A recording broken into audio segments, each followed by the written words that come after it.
Bridges. We're talking about healthy bodies and healthy minds. And my guest right now is Teresa Shield Parker, and she's going to share with us her story of losing over 250 pounds, and she's written several books. Teresa, so good to have you on the program today. Thank you so much, Monica. Now, that's impressive to lose over 250 pounds. The first question anybody would ask you is, how in the world did you do that? Yeah. You know, it's a process, obviously, and I finally got to the point of understanding that it's not about a diet, it's about lifestyle change. Because so many times, you know, I've had the problem a lot of my adult life of losing, of gaining, losing, gaining, losing, like a lot of people do. I was just going to say, most adults have that problem. Right. And, I got in this idea that I could just diet. Mm-hmm. And I'm a pretty good dieter, okay? Really good dieter. It's just, I would always have a goal. And then I could power through that because, Memo's oatmeal cake was going to be at the end of it. That was going to be my reward. Mm-hmm. And whenever I would do that, I would just start putting the weight back on. So it wasn't until I got it in my head and God really showed me that I am a sugar addict and that I cannot eat sugar like other people eat sugar. That's just who I am. It's just part of me. What do you mean, though, when you say that you're a sugar addict? Like, once you start eating it, you just can't stop? Yeah, pretty much. Yep. So I was in a harmful life patterns group that a friend of mine had formed, and it was for people who had some kind of issue, like alcoholics were in there, some drug addicts, some people who were addicted to pornography, and several of us who had weight issues. Mm-hmm. And I was really in there, I'm going to support my friend. It's not, for me, it's supporting my friend. But he was sharing his story, and he was, at that time, a 25-year sober alcoholic. Mm-hmm. And right in the middle of his story, I'm halfway listening to this because alcohol has never been my issue. Mm-hmm. My father's father was an alcoholic, so my dad really drilled it into us, not to drink. And I had promised my dad I would never drink alcohol and that I would never become addicted and, never do that to my family. And right in the middle of it, Russ says, alcohol is one molecule away from sugar. Alcohol is liquid sugar. And that was my moment of change, because it was like all of my life was like a magnetic puzzle, and it went, and it all fit together in that one moment. Because back in 1977, and I have it written in my journal then and many times throughout the years, I had cried out to God back at that point in time and said, how can I move this mountain of flesh? I was actually studying that passage, I think it's in Matthew 17, where it talks about that. And, it says if you have faith, you can move a mountain. Right. And I'm thinking, well, I've got faith, and I have a mountain of flesh. Now, at that point, I maybe weighed 250 pounds, but I felt like I had really put on an extreme amount of weight, and I wanted it gone. And I felt like God told me, stop eating sugar, eat more meats, fruits, and vegetables, and stop eating so much bread. And I wrote that in my journal, and I said to God, nice plan, God. I would lose weight if I did that. But most anybody would. Yeah. I can't do that. So then, from then on, I looked for my version of that plan, which was any diet regimen that sort of included that in the substance of it. But I still hadn't gotten the clear message that when God says stop, he means stop. Because you really felt like personally that he was speaking to you. Yes. That the sugar, the bread, that those things were off limits for you, and you were still trying to look for like another way to accomplish the weight loss goal without doing what God told you to do. Right. Yes. And I think a lot of us do that on a lot of different subjects. May not be food, may be something else, but we're looking for some other way to obey or to reach our goals without doing something that we regard as too hard. Yes. But now, fast forward to now, you've lost over 250 pounds. Did you find a way to do what God told you to do, or how did you find that help? Yes. And actually, when I was in the group, at that point in time, I was still struggling with the weight issues up until that time. I had lost some weight before that. And a lot of things have happened. I talk about a lot of those in Sweet Grace. In 1999, I was in the hospital for what the doctor thought was a mitral valve replacement. He thought that's what I needed. It was a heart issue. And he did an angioplasty, and that cardiac surgeon comes back into my room, and he says, you don't need a mitral valve replacement. You need to lose weight. You need to lose at least 100 pounds and keep it off, or you will be dead in 5 years. So for you, it wasn't just a matter of cosmetics, but it becomes this physical need that physically you have got to take off this weight. So that's got to feel like an even added pressure other than I just want to feel a little bit better, maybe look a little bit better, but your life is on the line. Yes, and I weighed 430 pounds. I had a lot of issues. I couldn't walk well. I could drive, I could work. I was still, mobile and that kind of thing, but I could tell that it was coming to the end of when that was going to be possible to continue even living in that. And I had an 8-year-old daughter at the time. My son was, I think, 14 or 15 at the time. And, so this moment was like the doctors in the past would hand me a diet sheet and say, you need to lose weight whenever I'd go to the doctor. But they didn't put it as succinctly as this surgeon did. So now you're like at this frightening alarm zone, and you've got people depending on you, your children. So it's a rough place. We've got to take a break. We want you to stay with us. When we come back, we're going to hear more about Teresa's story, look at some of the books that she's written that might be helpful if you're facing a similar type of situation. Prayer changes things. If you need prayer, write to the address on the screen. Call 615-754-0039 or email prayer@ctntv.org.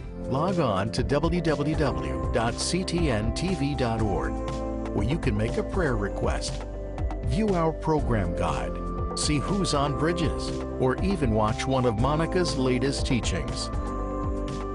Log on to www.ctntv.org. Welcome back. Teresa Shields Parker is here today, and she's sharing with us how she's lost over 250 pounds. One of her books is called Sweet Grace. It's a weight loss story, and it says how I lost 250 pounds and stopped trying to earn God's favor. And I think, Teresa, a lot of us are trying to help God be happy with us. And I want to talk about that in a moment. You were sharing just before the break how you were at 430 pounds. Your life is literally on the line. You've got small children depending on you. You knew you needed to lose weight, but now you know if you don't lose weight, you could possibly die. So what do you do?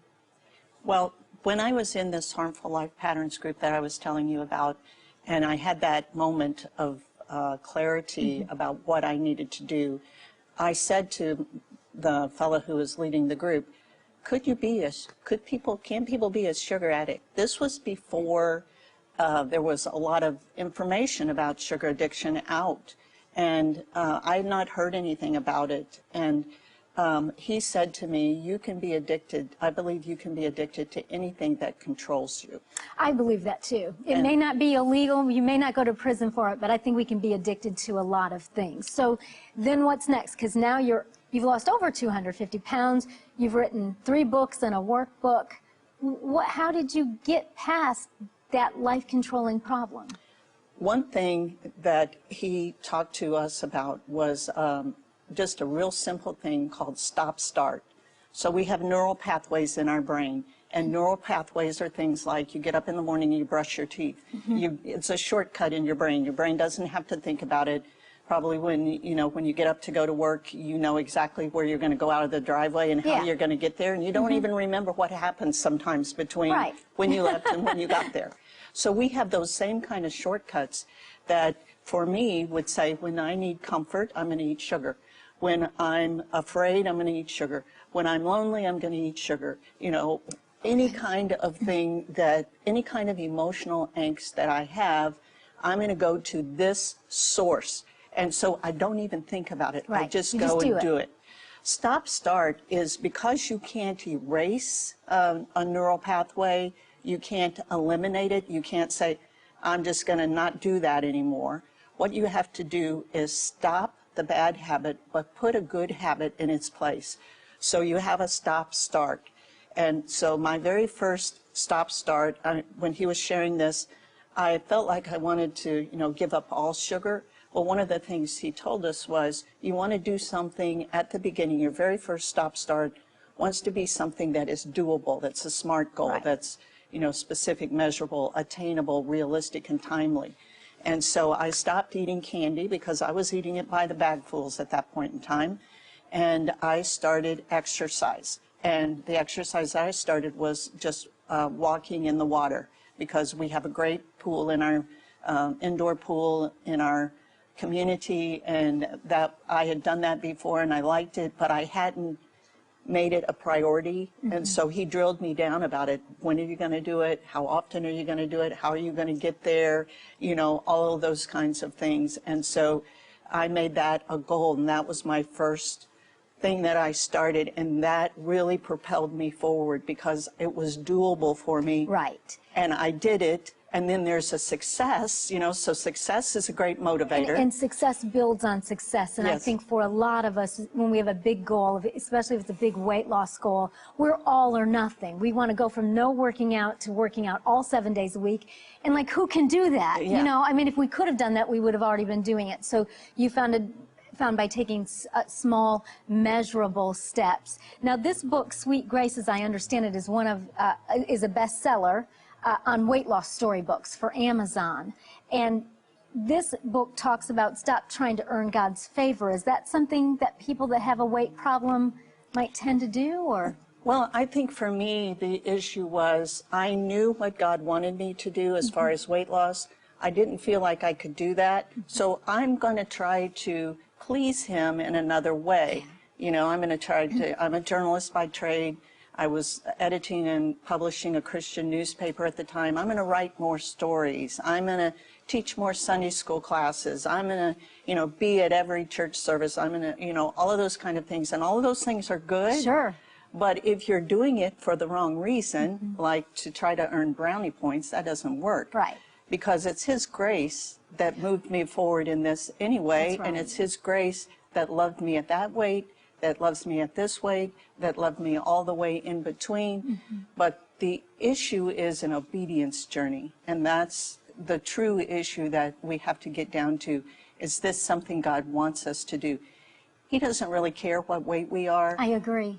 But he does care about our health, and he wants us to be healthy, body, soul, and spirit. Right, and I think even when you were sharing, Teresa, when you were in that situation where the doctor said you literally could die and you're at 430 pounds, and as I understand it, you're an award-winning journalist, you had a great career, good mom, all of those wonderful things, but to be at a place where you see that you might not be able to continue walking, that you might not be able to continue driving, that the normal things that we enjoy in life might be outside of what you could do. Of course, God still loves you. Right. He would just want you to be able to enjoy your life more. Yes, yes.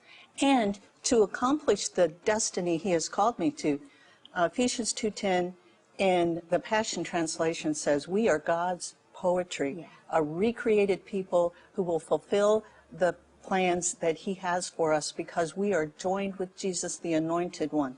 Even before we were born, That's he right. planned in advance our destiny and the good works we would do to fulfill it. Now, I was thwarting my destiny, and I had bought right into the devil's lie because he's the one that comes to steal, kill, and destroy us and our destiny.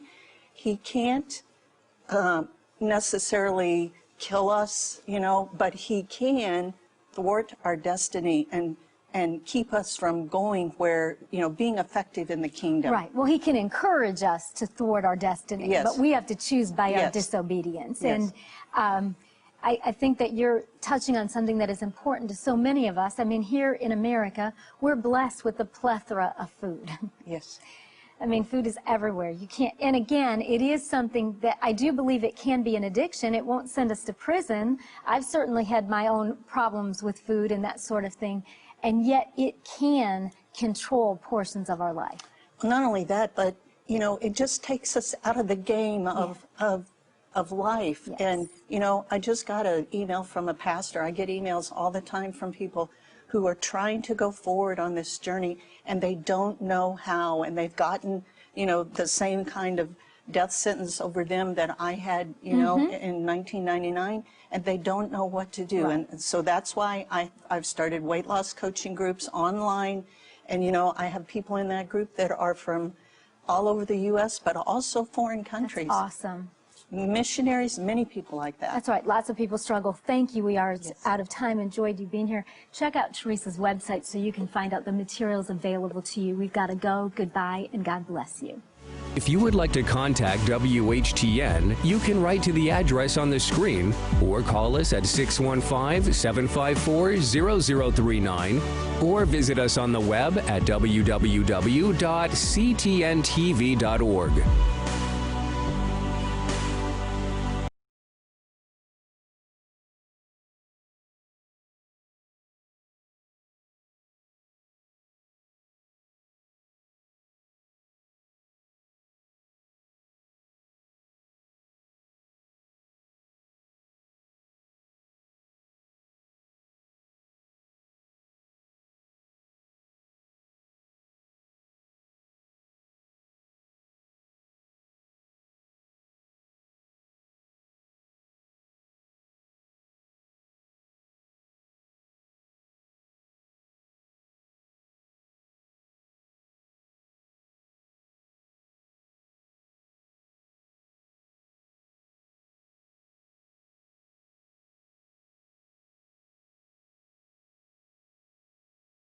Their life.